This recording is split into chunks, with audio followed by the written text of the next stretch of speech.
اللهم صل على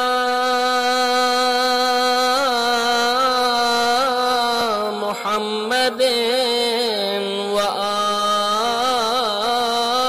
محمد.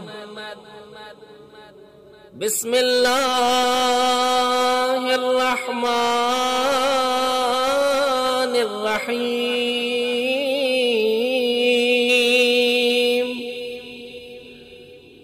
اللهم غشني فيه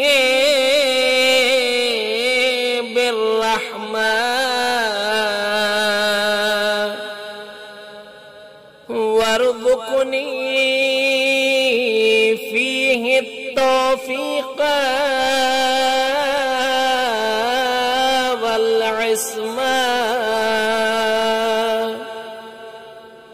وطهر قلبي من غياهب التهمة يا رحيما بعباده المؤمنين.